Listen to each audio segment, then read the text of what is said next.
Welcome to the School of Resistance at Akademie der Künste Berlin, a film and discourse series that connects art and activism. My name is Kasia Wojcik, and together with my colleagues Eline Banken and Martin Valdez-Stauber, I'm curating the discourse series School of Resistance, which connects art and activism. What strategies and tools can we use to create valuable alternatives for our future? How is art and activism entangled? Where do these two forms of practice meet? How do they influence each other? Today, we discuss the possibilities, conditionings, and problems of transnational justice and injustice. How can debates about global injustice be addressed with aesthetic means, but also legally, scientifically? What would a global jurisdiction mean? Are projects such as the Congo Tribunal breaking ground in creating utopian possibilities for a new law?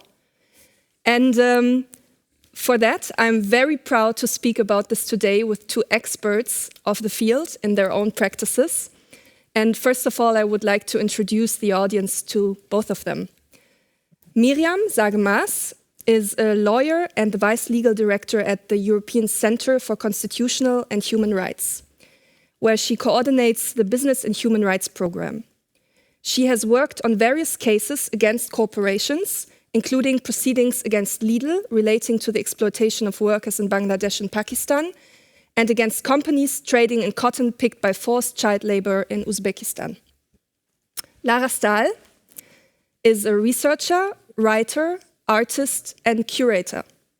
Between 2013 and 2016, she worked as a programmer for the theatre producer Frascati, where she developed various projects between art and other fields on the basis of shared urgencies.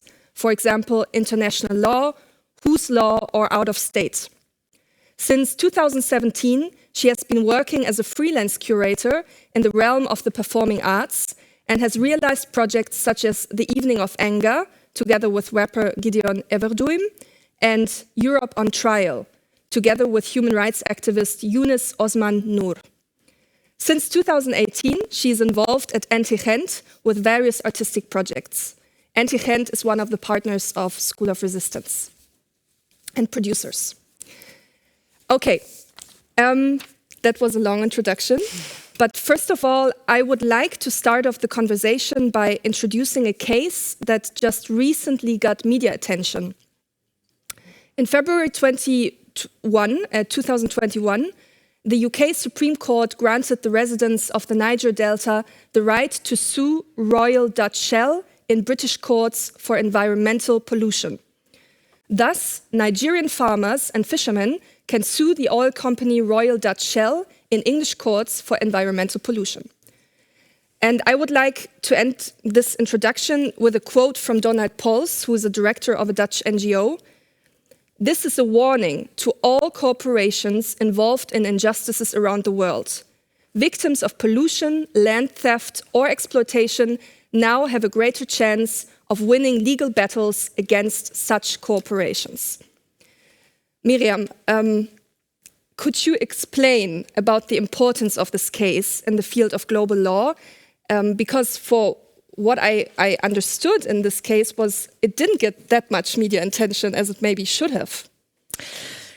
Yes, this is indeed a really important judgment, and I felt, because it was, I think, first in the Netherlands, and then a week later the UK Supreme Court decided, and I found this very exciting, and all of my colleagues who are working on this topic as well. And you're right, for whichever reasons it didn't make it too much into the news. But I think why this judgment is so important is that we need to understand that global economy and globalized economy is organized through law, a lot of times through company law or through commercial law.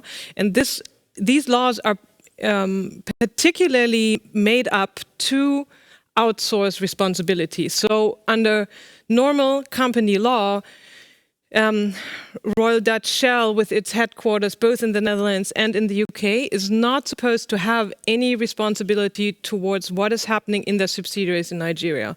Although it's super clear financially, they are the ones that are, coordinating all the efforts, and also obviously all the profits end up at the headquarters. But the law, in principle, at least economic law, is designed to exactly leave people that are like people in the Niger Delta, is exactly to leave them without remedy, without justice. And now those two rulings, which have been litigated forever in courts. Now, we can't forget that the Dutch case, I think it took 13 years to come to this stage. And also in the UK, the litigation has started somewhat in the late 1990s, not on this particular case, but sort of to be building up casework that was able then to lead to this decision. And now both courts have found that companies that have a headquarters in Europe and have operations elsewhere bear an own duty of care towards environmental and human rights impact of their subsidiaries. Of course, there are a couple of conditions of that, but I think this is the key message.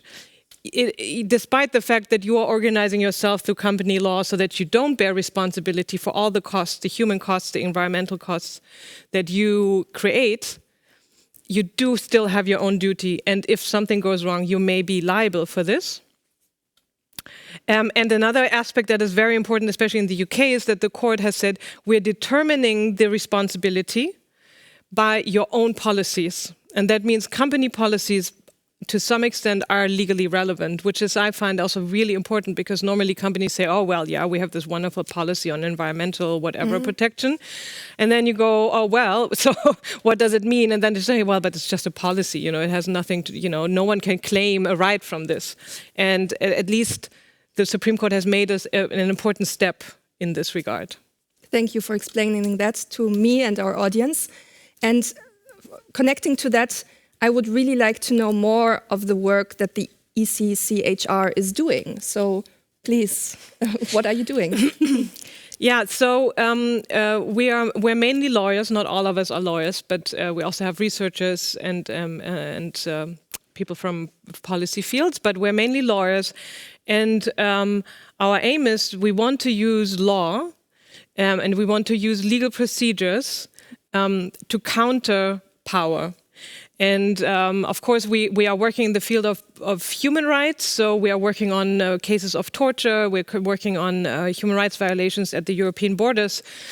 And where I'm particularly working on, it's about holding European companies to account for human rights violation abroad. And the idea is that we feel it's particularly as an organization that is located in Europe, that is located in Germany, and also that it's you know, the legitimacy of our work is that we're criticizing European actions and those that are in power and not so much looking around everyone else's mistakes. Mm-hmm.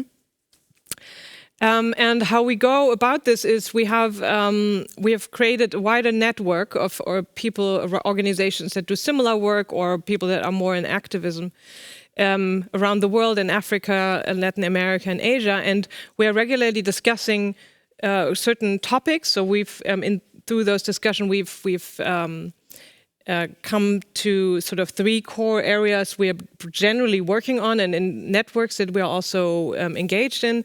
So one is companies' involvement in conflict and wars, and cooperation with repressive regimes. And there we have been, for the last years, we have been particularly working on holding companies, European arms trading companies, to account for arms deliveries they are making in the last 2 cases we have been on Yemen. So we are holding them to account if, you know, German, but other also European companies delivering arms to Saudi Arabia that are then being used in Yemen for attacks against civilians. The other area we are working on is the question of labor exploitation in global supply chains. That's also an area that I have been working for a very long time, where also, again, the aim is to help workers claim their rights from the lead firms in those supply chains where usually the power really is, that do set the conditions of the production process, and with that, all the human rights abuses and environmental harm that comes with it. And then the third area, we're looking more into the agribusiness resource area, and there we are looking at responsibility of pesticides company, large industrial companies, but also the responsibility of companies involved in green energy, but actually, just replicating the same exploitive methods as any other resource, as an oil company would do in terms of, the social consequences of, creating a wind park in Mexico or elsewhere, so land grabbing, repression against people that are opposed and so on. Thank you.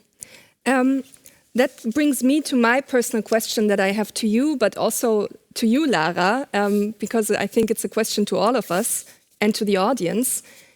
I remember speaking to the Pakistani trade unionist Nazir Manzoor about the fatal unemployment of Pakistani garment workers during the first lockdown in March 2020, as the corona pandemic shut down global supply chains as we know it. And he told me that not to buy these products, so garment products, is tragic for the workers involved. So massive unemployment, all of that. And then my question is to you both, what do you think or could be the responsibility as a global citizen, also from your practice as a lawyer, but Lara, your practice as an artist, how can I support these workers and their struggles? Or how can I support other people who are facing injustice? Yeah, I think to start with, I think, yes, the pandemic has been, I think Bangladesh has been within 2 or 3 weeks, it has been basically the whole industry, like the whole country has been close to collapse.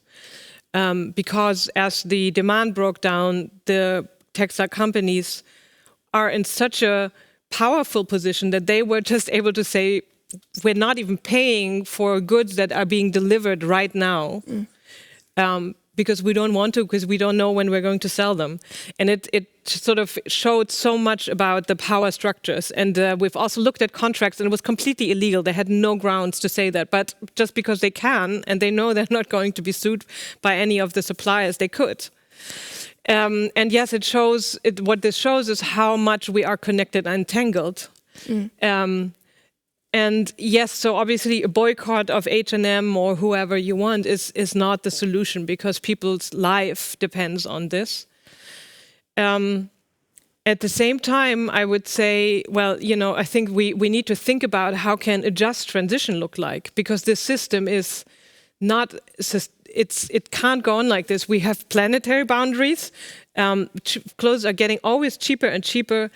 And as clothes are getting cheaper and cheaper, what is ending up with supplier firms is less and less, and that means workers have to work more for less, so that they produce more, so that we can consume more. So because we also wages are not rising here, in Europe either. So clothes must be cheaper so we can buy more. And then we have those huge, masses of clothes that no one can wear and that need to be thrown away. So obviously, it's a vicious circle. And I don't think that it's about only our personal consumers' choices that will stop this.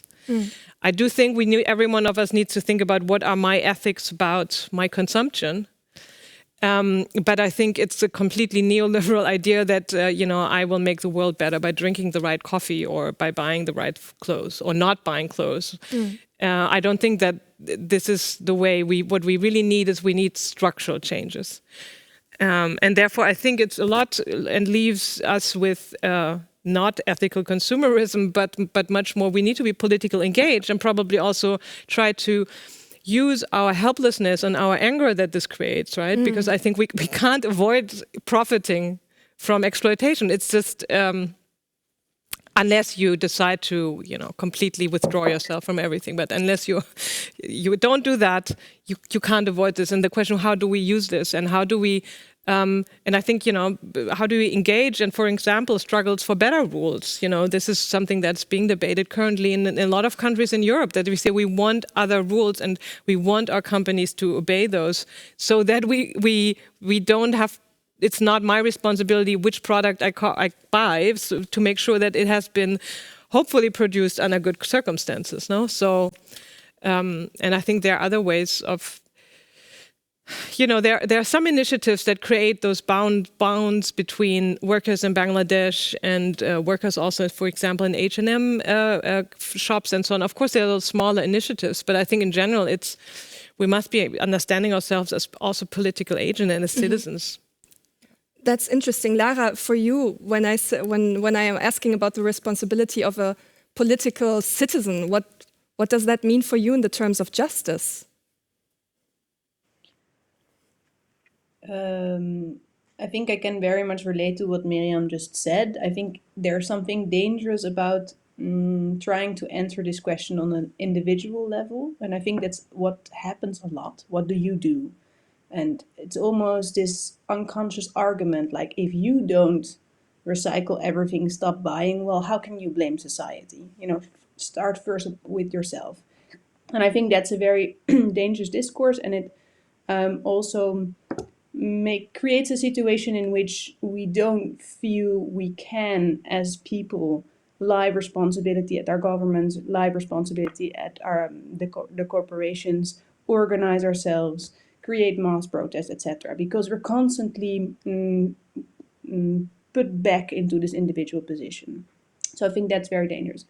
Still, it's a relevant question, and of course, I think it's easy to think, oh, I'm a good mensch, I'm at the right side of history, I think about all these things. And then if you speak to someone really living at the place where if I buy that trousers at H&M makes a huge difference, it's important to hear that and to understand that things are much more complex than we think.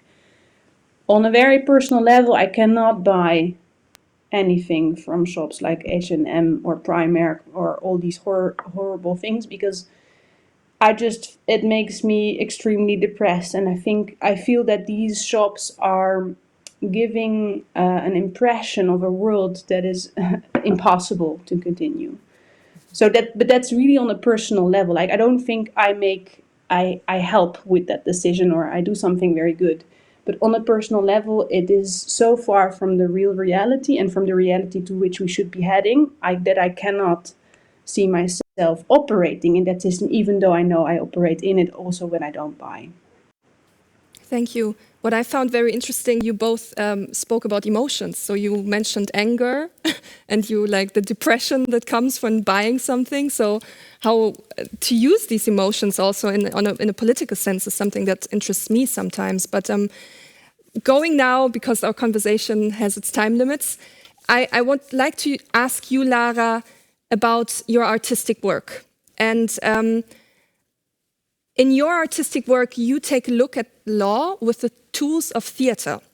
And could you explain more, how are politics and art interconnected within your practice? And could you explain that to us? And maybe, because I found a quote in one of the interviews with you where you spoke about using cultural institutions like theaters to try alternatives. Could you elaborate on that, please? Sure, I'll try. No, I think what is important for me is to situate a bit where we are placing our work in today's societies, let's say. So I come from theater, that's important. I think the whole thinking about the performative. But I also think it's important to understand that in our, let's say, North European context after the Second World War, we entered into this idea of free art, and therefore it got very isolated also from society. So, of course, after fascism, it was extremely important to say there should be a non-ideological free space and this idea of free expression. And I think that created a situation where we see art as something separate from society that you visit in, I don't know, black boxes and galleries. Became something therefore also very exclusive, elitist, something that, you can afford if you have, you go when you can afford, or you go because you have the education and you feel it's important. So I think there is already a very problematic development where we don't regard art as something that is part of being a human, really worldwide, and that everyone should have access to. And also that art is not something separate from society. So for me, thinking about theater and performance is also thinking about reality. So if we think about the way the world operates, the way we are having this conversation, everything has to do with conventions, role-playing, performance. We're making reality. And we do that on the basis of certain codes, certain agreements, I think often unconscious. But somehow we forget that it can also be otherwise. So somehow we got so used to how things go that we see that as reality, and then we go to theater to see fiction. But I think what theater can do nowadays actually show that these differences are not so different, that the reality that we live in and the theater that tries out alternatives is actually very much close to each other, and that theater can show how we're playing theater all the time. And if we're playing theater all the time, it means we can also play it differently. And that's, I think, what is very important. So we're not that powerless as we think, and we are co-creating systems that we are against every day. Of course, it's also not that easy.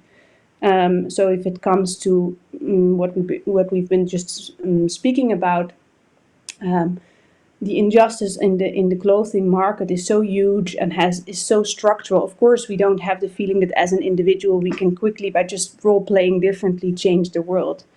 But still, I would say that it's super important to acknowledge that the reality is not fixed, and that through theater we can also become much more aware of all the struggles in the past that people went through in order to change things, and that things really changed because of it. So that's one of the things. And then I think if I make it more concrete, because this is probably kind of meta answer, but still important for me. I think in my work, assembly is very important, and this idea of getting people together that maybe otherwise would not meet, or not that easy, or would not hear each other that easy. I think already the possibilities of theater to create a politicized space. I think we really lack politicized spaces because global capitalism is everywhere, because profit is everywhere. Where are the spaces where we can meet to talk about values, to talk about ethics, to talk about ideology, to talk about where we stand for as a society? Where can we exercise that? Where can we exercise also certain procedures? So I'm sure that we will talk about that later on. But if it comes to trials, how many of us witness trials? I don't think any of us citizens find the time to say, well, let's check the website of the court, what's happening on Friday. Maybe there's a case that interests me. I want to follow what happened, because these are fellow citizens. And whatever outcome happens there is also about me. It should be about me. And I think that's one of the reasons why trials for me became very interesting, because I felt like, well, if the court cannot be so attractive for people, which of course has a lot to do with the language being used, all the thresholds, the bureaucracy, etc., that is not there for nothing. So let's not simplify also. But maybe theater can play a role in that. And maybe theater can create a trial or a process or a people's tribunal or a political arena where people feel free to enter and to exercise appearance, articulation, thinking processes. And I think that's a very important place where we can inform ourselves, emancipate ourselves, and exercise alternative futures. You have sent us a short compilation video of Europe on Trial, and before we show it, could you tell us very shortly what it is about, briefly?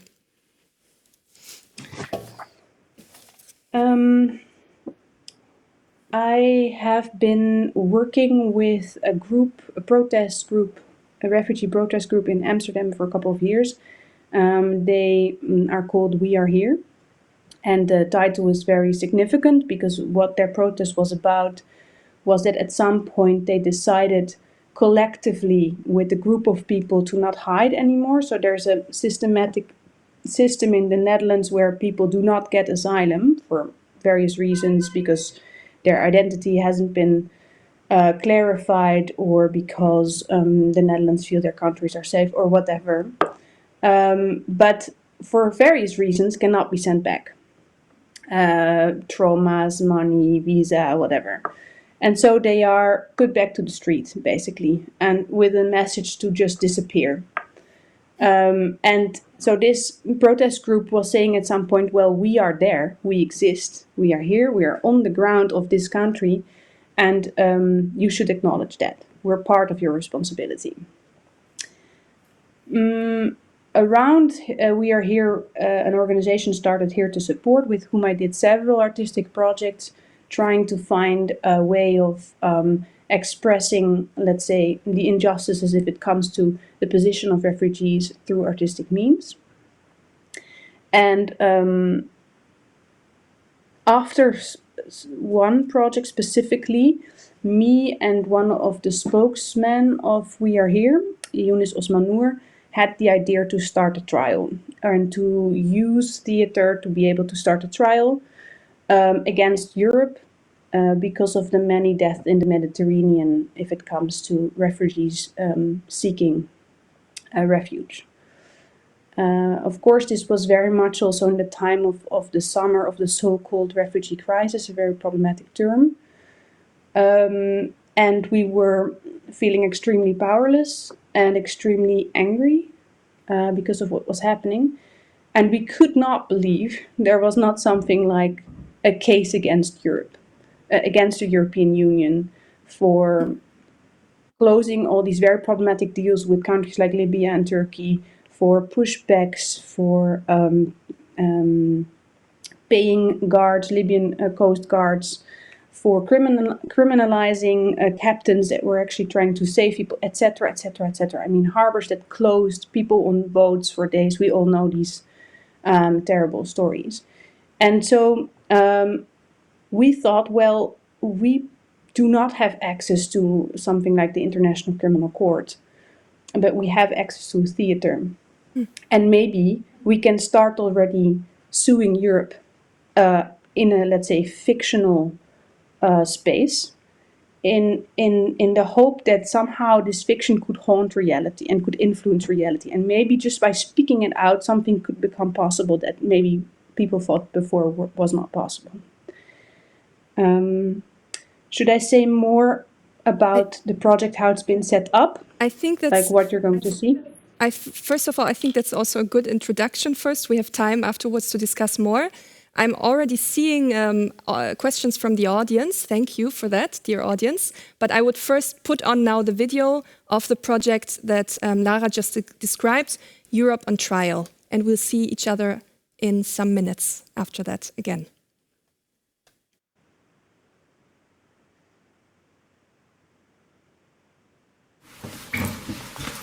This might look like a stage and it might look like theater, but it isn't.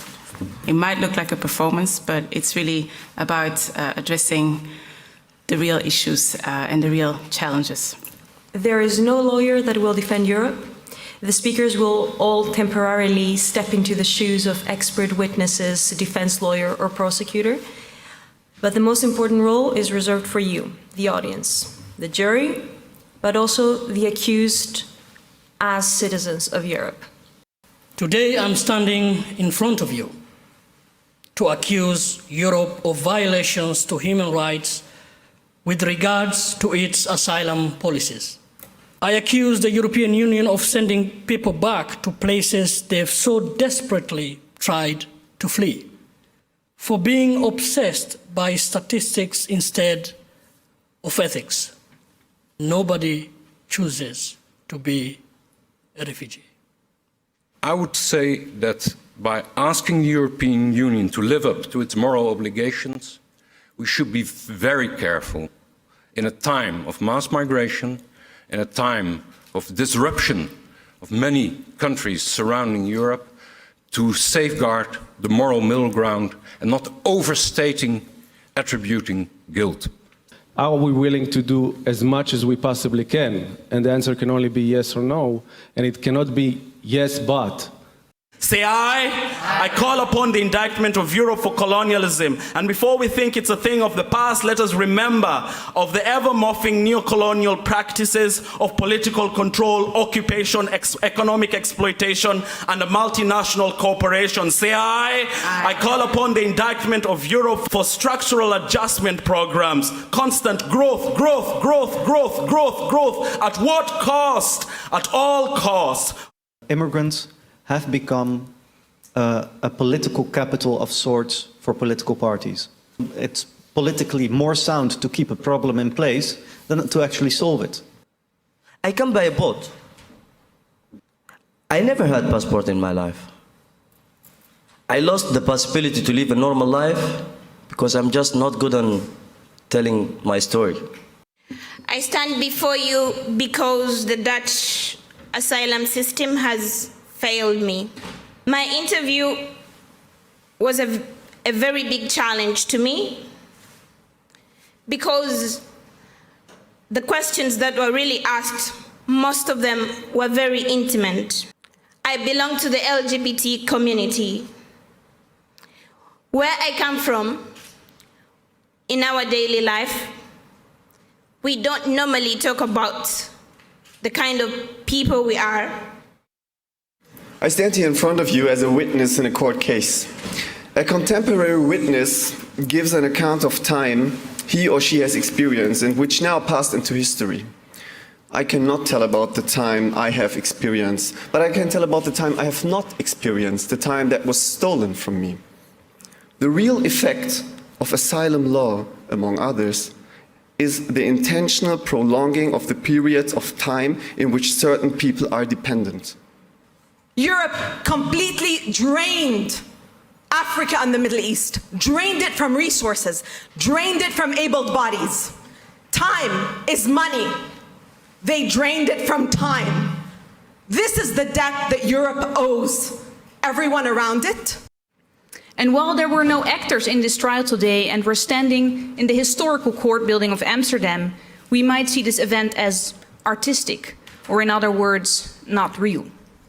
Even in a court, we cannot erase subjectivities, because courts are made by people, and people are not objective. Subjectivity is present in every element of truth-seeking. It emphasizes the immense responsibility we have.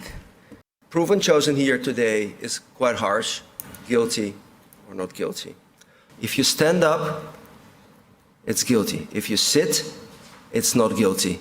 There is no way in between in this forum. Today, we've showed that it's possible to say that Europe is guilty. And for me, the world looks different after such a verdict. Let's transform our guilt into responsibility, and let's act upon it. Thank you.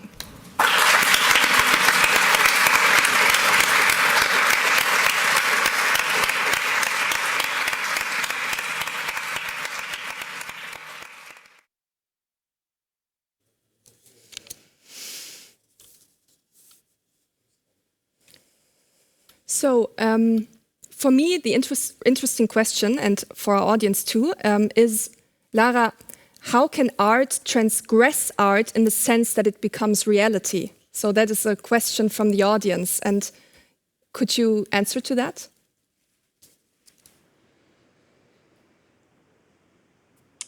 I think there are two possible answers.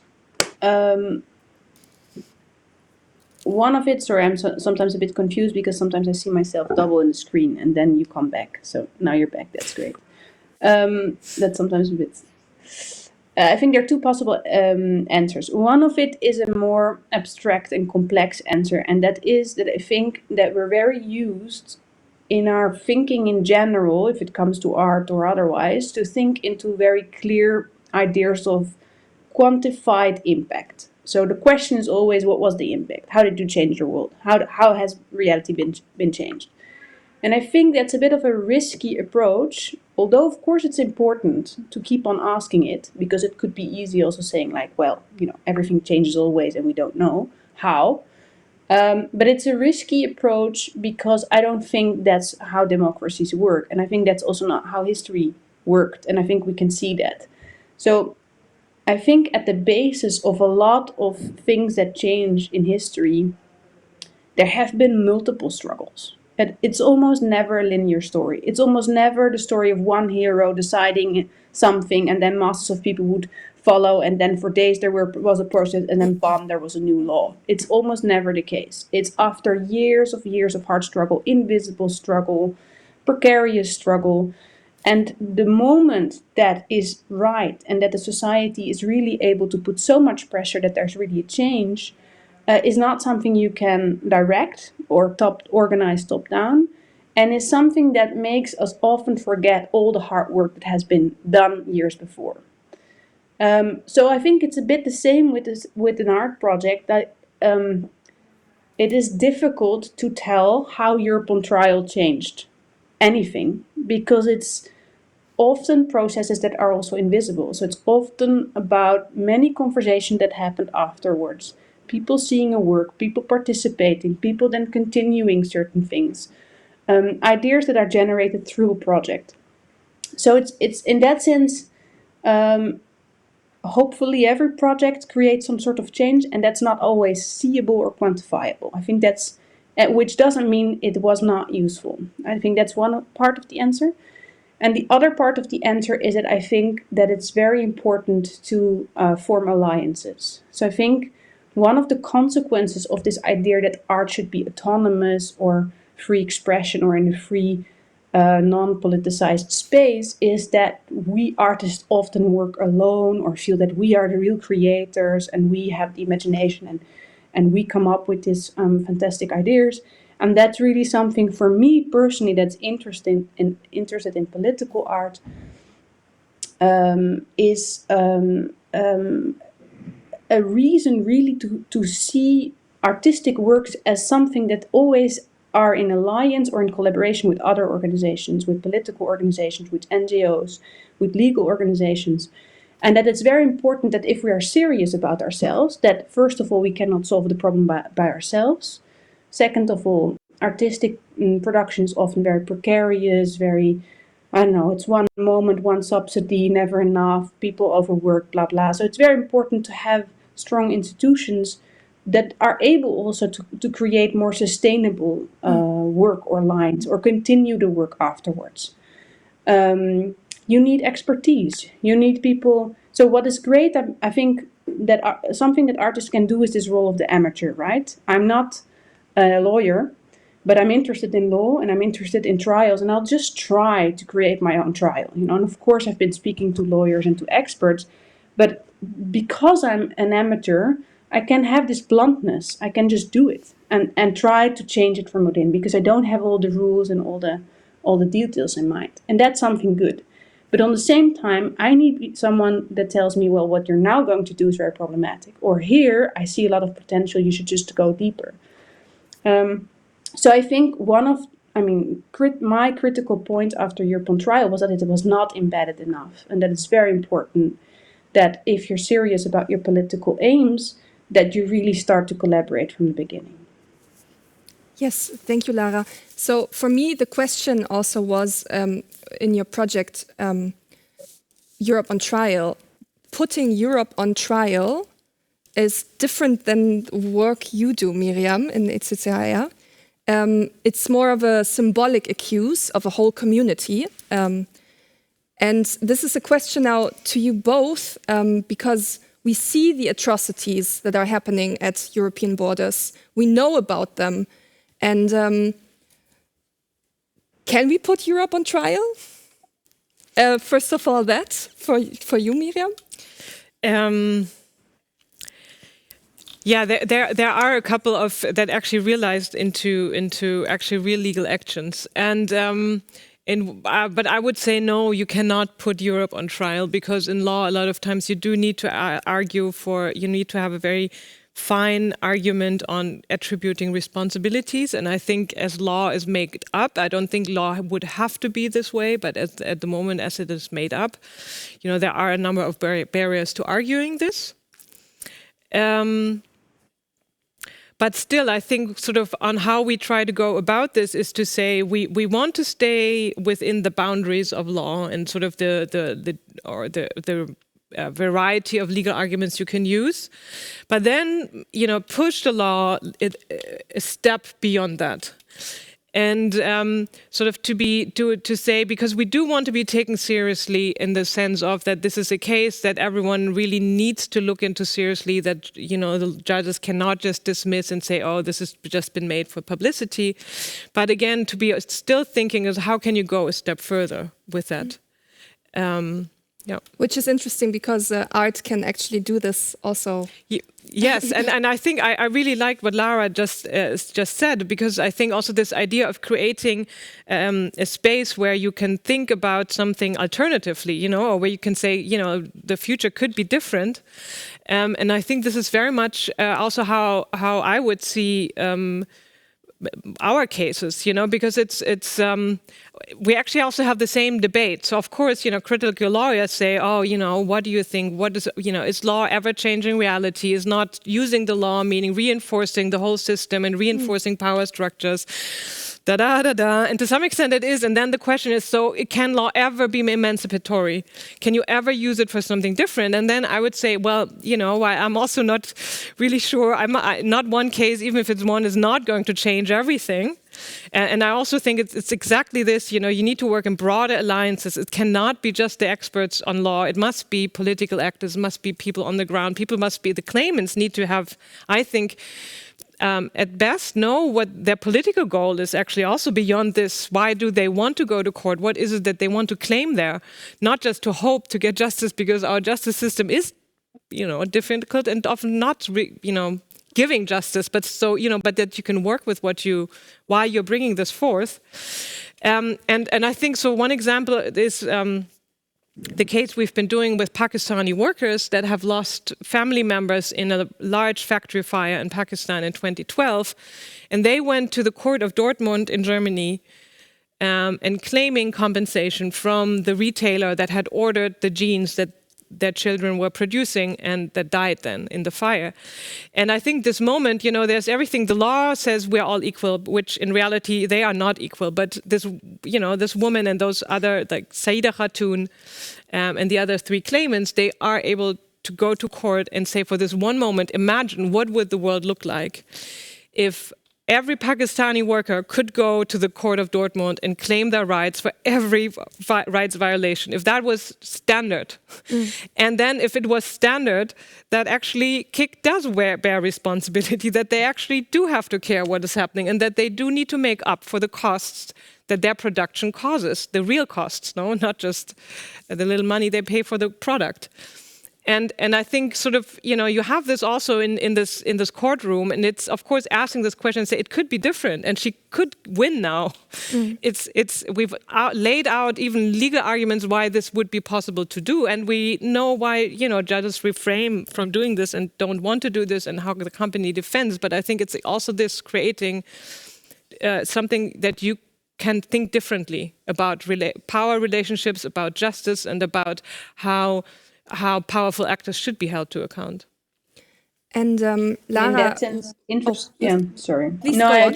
I was thinking because it's interesting that we see that a lot of cases lately. So I would be interested to know how you feel about that, Miriam. But in my opinion, from my perspective, I have the feeling that the court became at certain places and moments these last years more and more politicized, and that it has been used also by activists. So almost this feeling of like, well, let's say conventional protest doesn't help that much in our mediatized world, etc. So what can be other ways?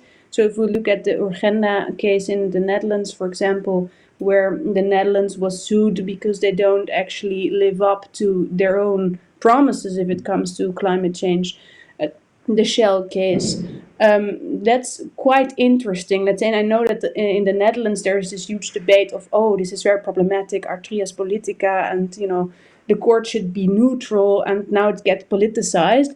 But I actually feel no, but that's exactly the place it should be, because it is politicized, because it's about how do we want to live, to what rules and values, and so in that sense I was also very intrigued in this difference, like the court creates the truth. In court we speak the truth, and in theater it's fiction. But in a way, these are very much close to each other, because a lot of, and that's also with asylum cases the case, courts or trials create precedents. So of course we're looking every time that there is a revolutionary outcome, then other people can understand. I mean, it's exactly what Miriam was just saying, can say, well, okay, so then I'm heard. So now there's a basis. Shell doesn't have the right to pollute and make people sick, etc., on such a scale, not one single person. And that changes reality drastically. So you spoke right now both of the emancipatory potential of these kind of fusions, but we spoke about that, Lara, before we had this conversation. Now, what do you think could be, and also you, Miriam, what could be the problematic of such an artistic approach, or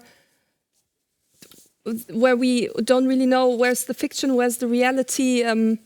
Do you have opinions on that? I want to move a bit. I have especially opinions about when can courts also be problematic. And I think one remark, this idea that courts are neutral is in itself, well, law is always political, no? And courts are political. And I think if people then say, oh, this is getting politicized, it just means that the hegemony of a certain political thinking is being challenged, right? And that makes everyone feel uneasy. But it's not like, I mean, everything, I don't know, civil law, all kinds of family law, it's all actually political. So that's one. And then what can be problematic, I think, about court proceedings, and I agree with you, there is more of a tendency to say we are using courts, and I think this is good to some extent, that people especially from countries where, production takes place, typically in the global south, that they feel we're just doing this, let's go, let's go to the Netherlands and try this. I think it's important because it's sort of bringing back their voices, to Europe, and it makes it a bit our pollution and all the exploitation a bit less avoidable. The problem is obviously if we really believe that the courts will solve this, and that we're only hoping for the right judgment and then things will be fine, which is not true. No, the right judgments often don't come. So what do you do then? So I think that's so what is problematic about arts? I think I don't see there's much about it. I think it's mutually reinforcing, and I think sometimes what I do feel we don't, as probably setting up a fictionary court is easier to some extent because you don't have to stick to all those technicalities and stupid rules. But at the same time, I don't want to I think it needs to be both, because we need to use the real law and challenge the real law. No, so I think it's simply not. It's not an either or, and so that's why I think it's how to use both tools to mutually reinforce. Yeah, no, I very much agree. By the way, Kasia, you were saying that there's can we put Europe on trial? But a year after our project, and of course it doesn't have any direct relation, but this case lies now at the ICC, the International Criminal Court, by two lawyers that accuse the European Union also for their deals with Libya and the relationship to Libya if it comes to the many deaths on the Mediterranean Sea. So that was good news. On the same time, of course, this now takes years to investigate if it's really a case, and then it hasn't even started the process. So I think that's a good example in a way, like why we didn't want to wait for that. And we felt there was a people's consciousness or a people's moral position that needed to be addressed. So let's not only wait for the institutions, but let's first already take responsibility, or try to take responsibility. So that is also why it's not a classical trial, but it's a people's tribunal where the people that were sitting there were both representing the accused as citizens of Europe and the ones voting also. So it's kind of making a judgment about yourself or your community. What can be problematic about art? One of the things that was very difficult within Europe on Trial is the people that were working with us from We Are Here and from the refugee shelter, because of course they stand there and they in a way finally have a space where they can speak in their tempo, in their words, and they can be heard. On the same time, this project couldn't in any way offer them a different reality. And so I asked them to go through their pain, through their wounds, have this hope, this excitement of the possibility to be heard, and then there's nothing, right? They just go back to their same shitty situation where they don't even have a roof above their head during the day. They need to be on the streets. I mean, I can go on and go on about how difficult that life is and how unfair.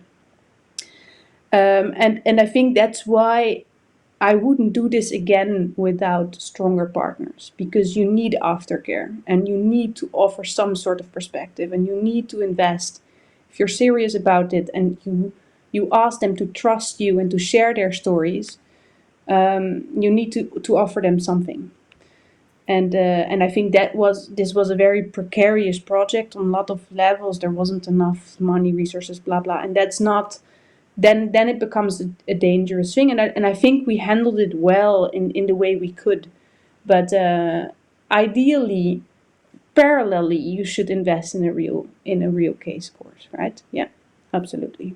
Lara, you just spoke about the people you worked with, and in your next project, the state of justice, you are looking at or working together with Samuel, and I would just really ask you, what are the stories of injustice you're working with on the personal level? Because we just spoke very meta about everything, but can you share maybe this new work coming up? Yeah, so in a way, it's a kind of part 2 of Europe on Trial, but then completely different approach. I think the whole situations, if it comes to refugees and asylum policy, didn't got better, right? It only got worse, if you ask me, which creates a lot of questions around how to deal with that as an artist or a curator or whatever within artistic means as a political citizen. Because in a way, I'm even more angry. I'm very bitter. I find us in very dark times. So where do I find some sort of hope or idea that it makes sense what I do? And then I think again this question about where do you place it, because what does it mean to, so maybe more concrete, it's still working with Here to Support, and we are here, and they have observed these last years that there's a huge group of minors or teenage Eritrean boys and girls coming to Europe. And they are often in extremely vulnerable situation. They've been traveling for years because it's really hell what they go through to even reach the Mediterranean, then the boat, then arriving in Italy or in Switzerland. Very bad circumstances. Then they travel to the Netherlands, for example, and they again have to wait. And a lot of these cases are being denounced, so they're not acknowledged, which is strange if you ask me. But moreover, they're often not treated as minors. And that's, of course, a legal thing. So if they can prove that they are under 18, they enter into different law and in a different framework. And often they cannot prove this because they don't have a birth certificate and they have to ask family members to witness, but they're far and in dictatorship and stuff. So it's very complicated. And often they traveled so long that they were 14 or 15 when they left home, but the moment that they reach, let's say, the immigration office, they maybe turned just 18. And then they're treated very differently, or 19 or 20. But in a way, they are completely traumatized teenagers still. And this is not at all acknowledged in how they are treated. And I work with one of them, Samuel, and we're trying to create a monologue based on his dossier, on his story, but on the same time on many similar stories, because it's really a bigger problem for him. That's also very important to underline. It's not about him as an individual. And the monologue is constantly playing with who's speaking. So who's speaking here? Is this the boy on who the case is based, Samuel? Is it the actor that performs it? Is it the author who wrote it? Is it the many other similar cases that are happening?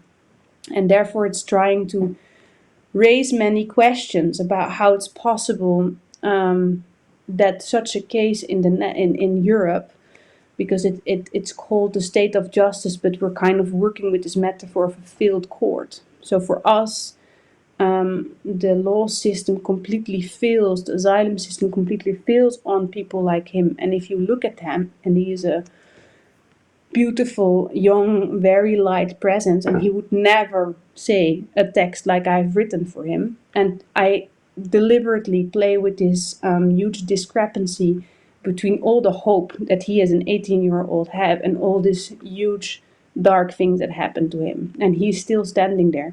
But he's standing there in this stage in Europe, in Ghent. And of course that raises also questions. So, okay, what does it mean? In our art bubbles, we watch those stories, we debate them, and then what? So that's something I'm also very much busy with. Like, how can I, again, for this project, find partners, but also can art not only create a place for reflection, for discussion, for analysis, but a place to act? Because I think we're all very you constantly feel very powerless. And there are a lot of people who want to help or do something, but they just don't know how.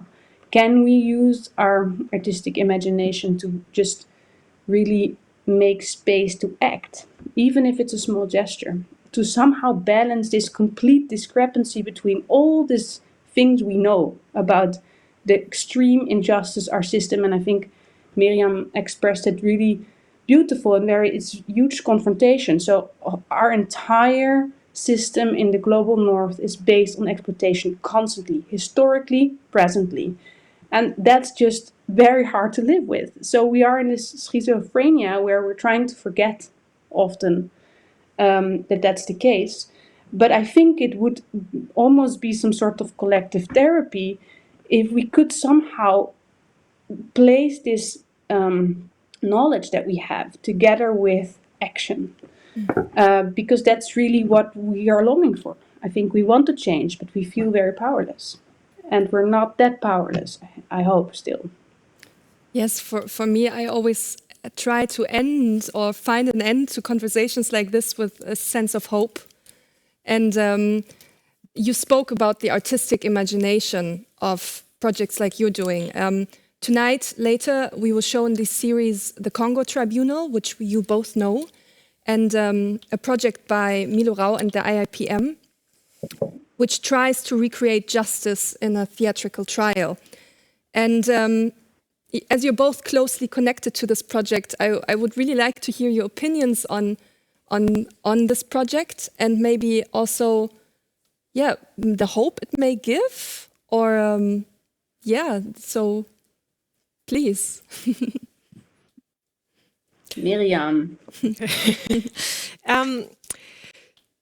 Well, I think the hope it gives, and I think that probably is, it's quite well, I think, also researched and analyzed that there is a great importance for people that have experienced violence, trauma, injustice, to speak about this and to get some sort of acknowledgement, even if not necessarily,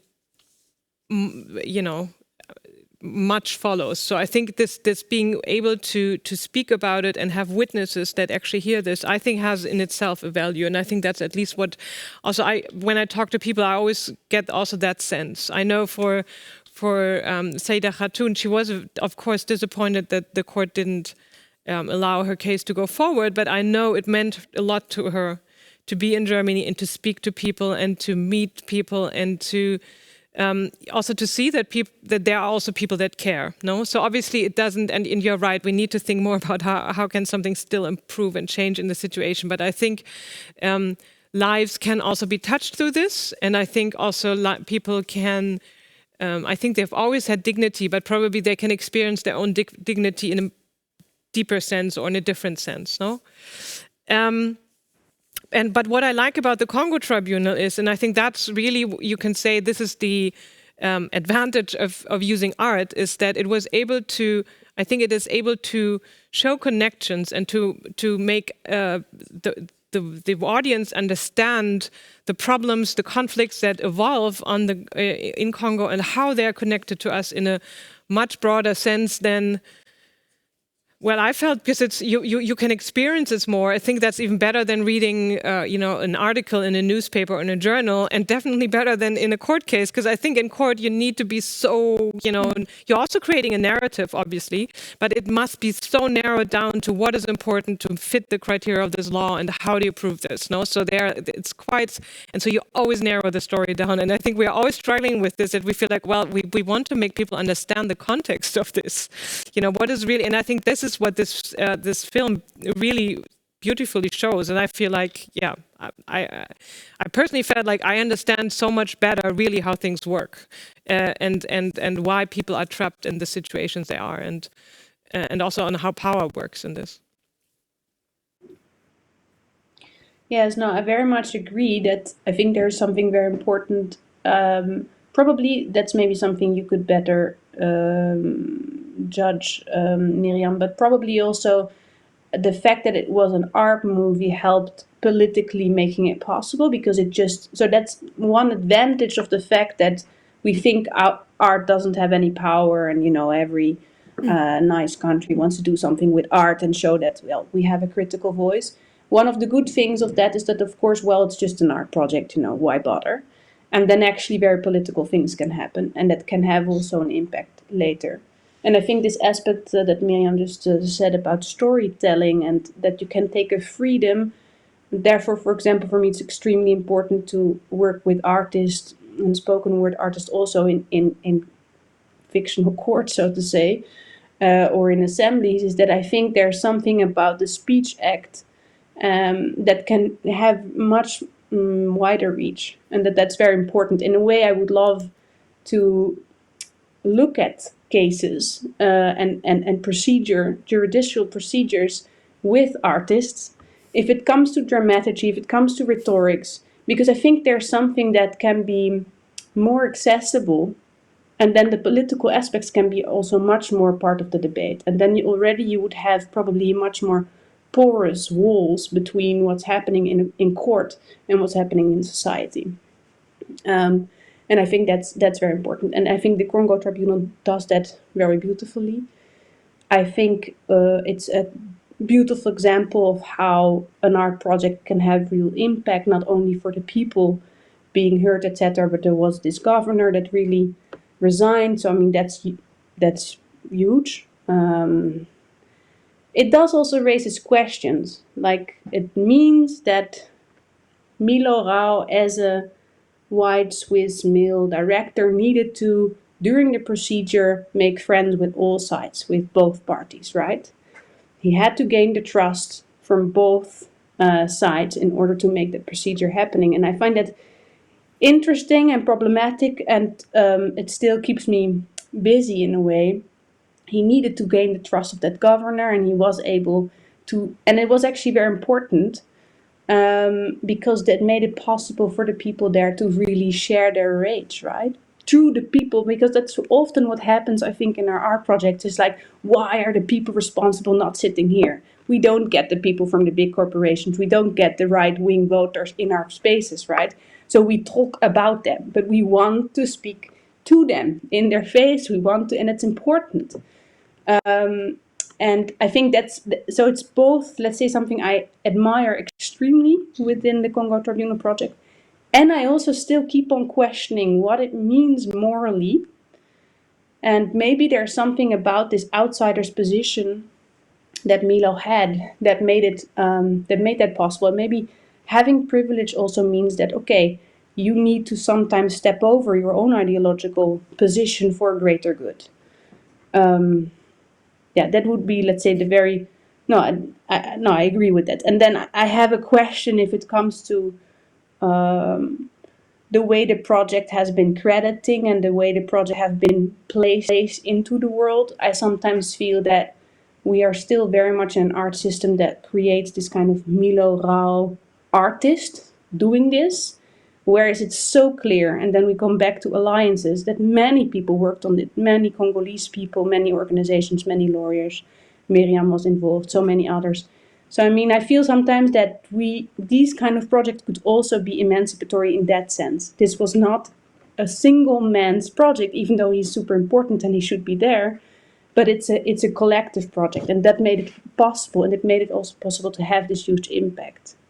And then I think the consequence of the hearings that still continue, and I just saw today that video, I was thinking this is so important. It didn't stop with that project. It's still continuing. The hearings are continuing. The project was given to other people to continue. That should become a second movie, because this first movie is maybe very much, let's say, the sensation and the interest, and it's an extremely important movie, but then the hard struggle starts, right? Okay, and now how to continue, and that's happening.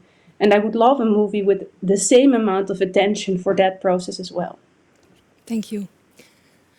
Regarding to the time, I remember one last public audience question. It's a little bit gone now from my view, but it was about the question of timing. And you said, so maybe because we're also timing our conversation now, maybe the last questions to that. How late are we?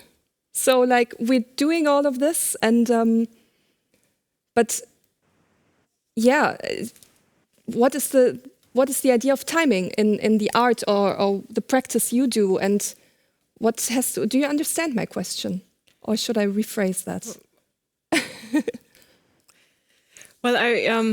Well, timing. I can think of two aspects of this. So one is I thought like, oh, that's so interesting because we talk a lot about this the question. So, you know, how do you create impact with a case? Because there are many cases and you can all have all great arguments and you may still not have much of an impact in the wider political debates that might be necessary. And so timing and when you file the right case is important. So already, by the way, you know, legally, it's important that you don't miss your stupid statute of limitations period time, you know, so it must be on time. But also, you know, to have a wider impact, it must be the right case at the right moment. And I don't think it always is, no? I think that can be sometimes where you feel like, well, this, you know, in this current political debate, it will not be picked up in the right way, it can be completely understood wrong, and so on and so on. I think so in that, in a narrow sense, timing.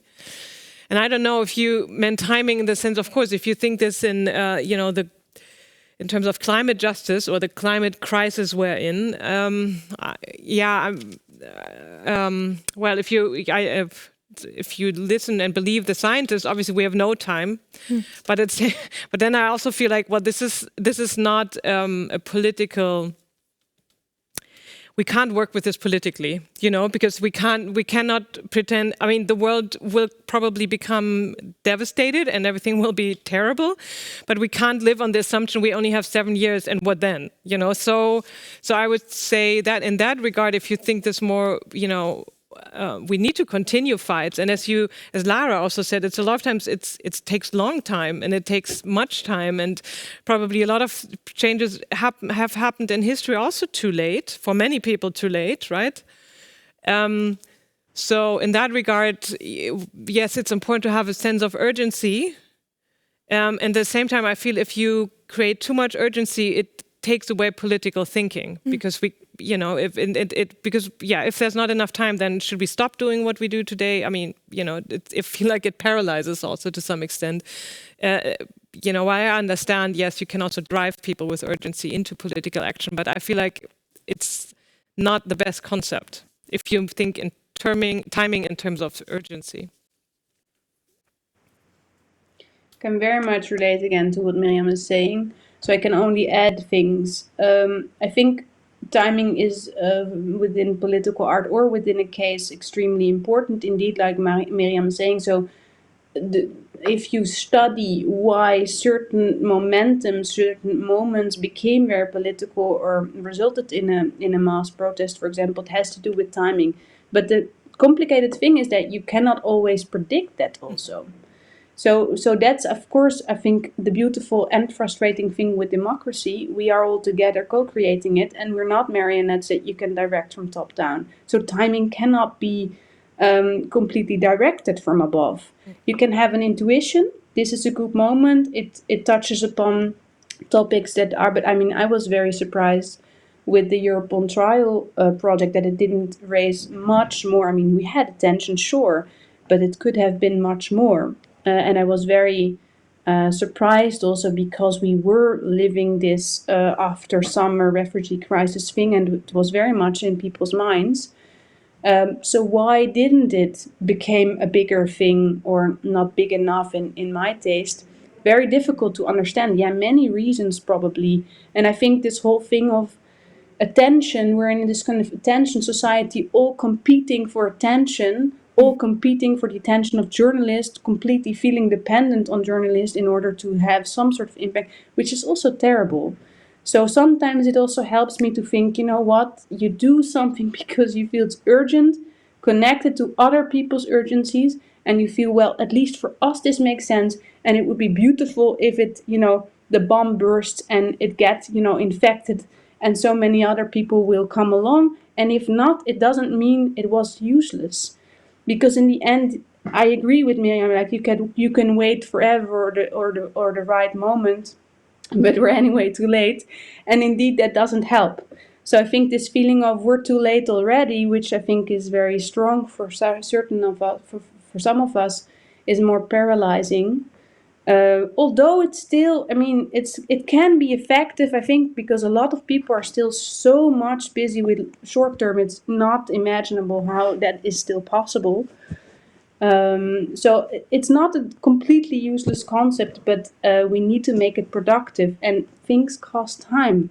We're in democracies, it's slow processes, and there are reasons for that also. So I don't know, I tell myself again that some struggles took very long, but in the end did make a change. Yeah, while you were speaking, Lara, I had to remember one thing I like to, like one example from history I find very interesting, that is the Nuremberg trials and then the Frankfurt trials in the 60s, right? So in the Nuremberg trials obviously were the birthplace where this idea of individual responsibility for grave crimes was put out for the first time, and it had very little, and so it's groundbreaking, absolutely important, but it had very little resonance in the German public, and it did not create a different narrative as to, you know, it was Hitler and a couple of bad other people very up, and none of us, you know, everyone else had nothing to do with this.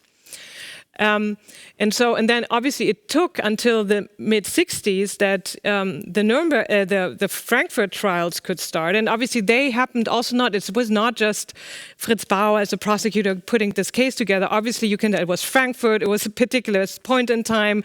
You know, you had the Frankfurt School. You had a social democratic government of Hesse.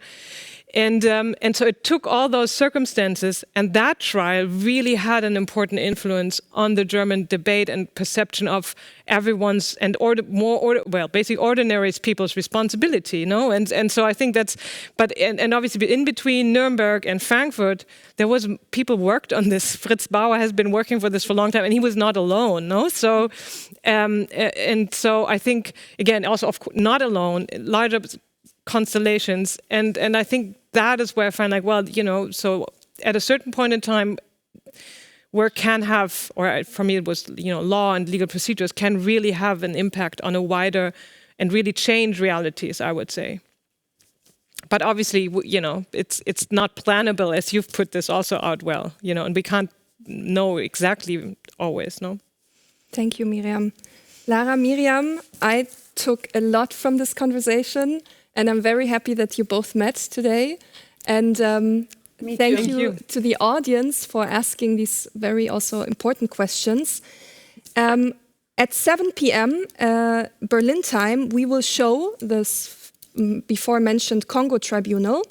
For all Facebook watchers, please switch to www.adk.de, www.adk.de, where you can watch the movie. Afterwards, we will have a conversation with the human rights lawyer Celine Chisena, who's involved in the Congo Tribunal, Harald Welzer, the sociologist, the choreographer Nora Tschipper-Maire, and it will be hosted by Dorothee Wehner, a curator and film critic. So, thank you all for watching. Thank you for being here, Miriam. Thank you for being here, Lara. And see you soon. Thank you. Thank you.